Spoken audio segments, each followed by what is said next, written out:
Assalamualaikum warahmatullahi wabarakatuh. Perkenalkan, nama saya Putri Anjani, program studi ilmu administrasi bisnis. Di sini saya akan menjawab pertanyaan dari mata kuliah logika.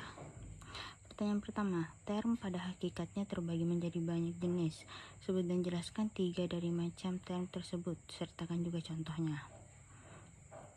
Yang pertama, term singular. Term ini dengan tegas menunjukkan suatu individu, barang, atau golongan tertentu yang spesifik. Contohnya, Budi, orang itu, kelompok itu, dan desa itu. Yang kedua, term partikular. Term ini menunjukkan hanya sebagian saja dan keseluruhan luasnya. Artinya, term jenis ini menunjukkan lebih dari satu, akan tetapi tidak semua bawahannya.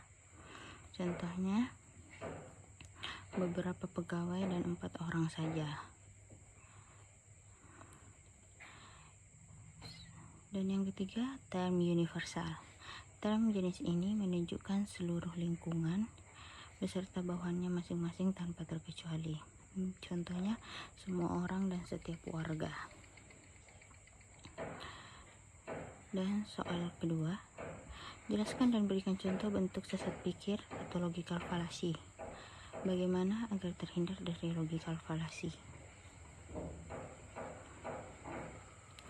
Sesat pikir disebut dengan kekeliruan terhadap prinsip dasar penalaran.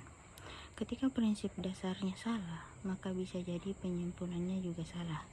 Kalaupun seandainya premis yang disampaikan tepat, tetapi kesimpulannya salah, dapat dianggap sebagai sesat pikir.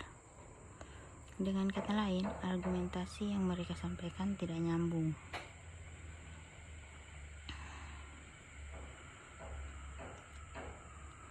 Menurut para ahli logika, umumnya dibedakan 3 jenis sesat pikir.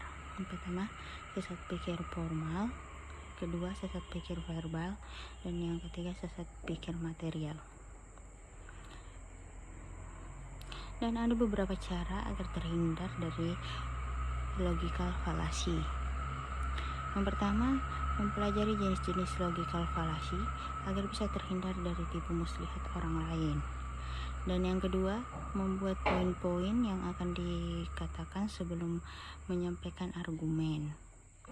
Dan yang ketiga, melakukan cross-check atau memastikan kembali kepada orang lain terkait kebenarannya. Logical fallacy berbahaya bagi kita karena bisa saja kita terjebak atau bahkan menyesatkan orang lain hingga membuat keputusan yang salah.